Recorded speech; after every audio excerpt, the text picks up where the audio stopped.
From the Chicago Sun-Times newsroom, I'm Natasha Korecki, and this is Off Message, our weekly political talk show.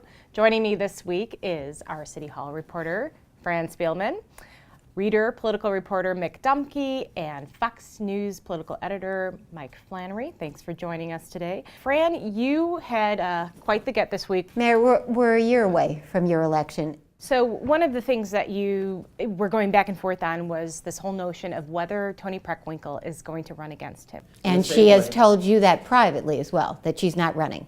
Yeah, Okay. she has said that, and I think she's a person of her word. But then what happened after that?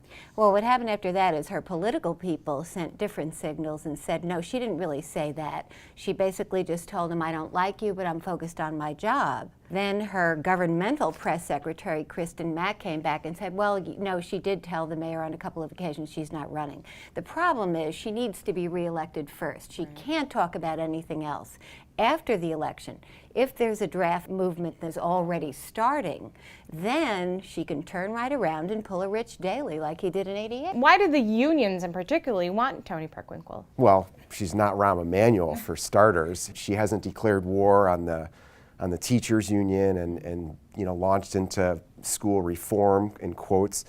She's a former school teacher, and not just the teachers unions, the other unions are upset with him for various, pension reform and other kinds of things. Police and fire still waiting for contracts. Exactly. But I saw this as Rahm's attempt to put Toni Preckwinkle in a corner. She's a person of her word, so now he can come back and say, oh, she broke her word. Do you think that Rahm fears Toni? Yes. Yes. I mean, look, the public employee union leaders who tell me that they say flatly that she is going to run. I've had one of these people tell me that in the polling they've done, Preckwinkle wins the white vote. Clobbers, in a head-to-head with Mayor Emanuel, clobbers him. Fascinating, The white because vote part's, clearly yeah. the African-American votes. Remember the one thing that he has, he's got money. And he'll have a ton of it. He already has $6 million. But what is the one thing that trumps money? Movement. And if you get 80% of the black vote or 90% of the black vote running to the polls in a Harold Washington-style movement, you have the potential. If she splits the lakefront, if she gets her piece of the northwest side and southwest side, which she will because there's police and fire there that don't like Rahm Emanuel, she has the potential to win. Yeah, and she's also forged some alliances with Latino leaders, the Joe Barrios thing, which has been very controversial, but she obviously did that for clear political reasons as well. And I think it's interesting, her denials have never been, no, I'm never running for mayor. Right. They're always like, I'm focused on being county board president. We have a lot to do here. She's gone beyond that. She said flat. No, I've had her on our Sunday morning show, and she has said flat out, and we've got those time codes marked. We're going to pull those bites out. She has said flatly, no, I'm not going to run for mayor. But then the issue is, if not now, when? She's going to be 68 years old, and if not her, who? So if she feels that the only person that can lead this movement and carry this debate to Rahm Emanuel is her, I believe she'll. So what do you think of? I don't see another one. I mean, I don't see anybody else. This talk of Karen Lewis running. I mean, no. Rahm should have a little altar at his home, and he should be lighting candles that Karen Lewis will run. Yeah. Or Fioretti. Forget it. Yeah. That's not. There's no chance. No. All right, well, let's shift gears a little bit here. Last night there was a gubernatorial debate. We've seen many of them, but not many like the one last night. And there was no $1 billion in the checkbook by the end of that administration. Wait a second, you weren't there at the end of the administration. They seem to be getting under each other's skin a little bit more. This lit up the board, didn't it? What made this one more focused and angrier and edgier than any of the previous debates was that earlier in the day, the state's largest public employee union endorsed Kirk Dillard. And there is now an anti-Rauner candidate. And clearly, the public employee unions they're now all in with Dillard. Previously, they were just anti-Rauner. Now they've decided to back a horse. I still think it's a long shot. Rauner's the best thing he has going for him is that there are 3 opponents, and he can win with 35%. They've been hammering Rauner with these nursing home ads and some other negative ads.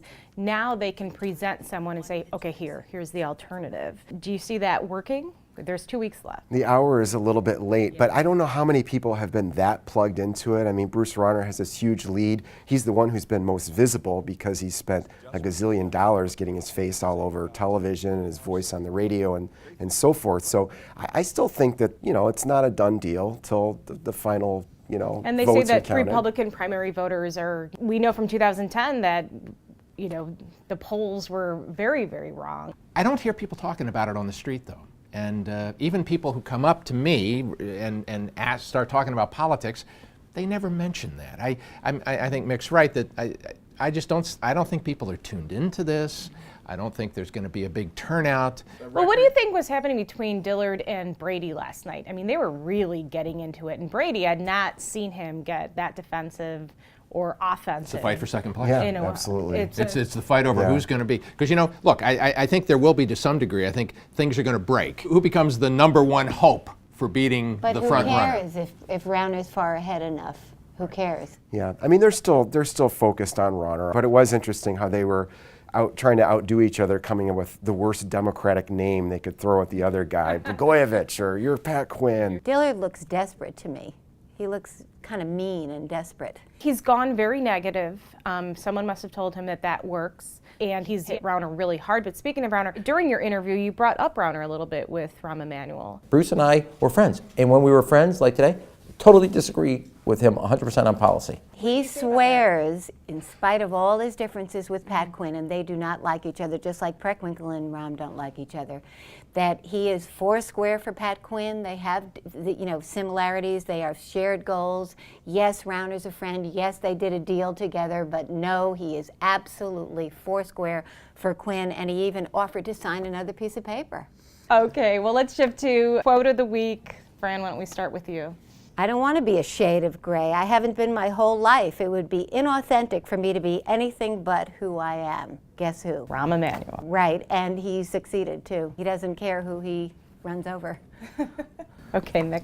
I'm like the Nelson Mandela of Illinois, which is what Theo Hardiman told me in an interview. And in case anybody wonders, there is a Democratic primary, and Pat Quinn officially does have an opponent, anti-violence activist Theo Hardiman, who's probably not going to win, going out on a limb here, but still a great character to talk to. Oh, I bet.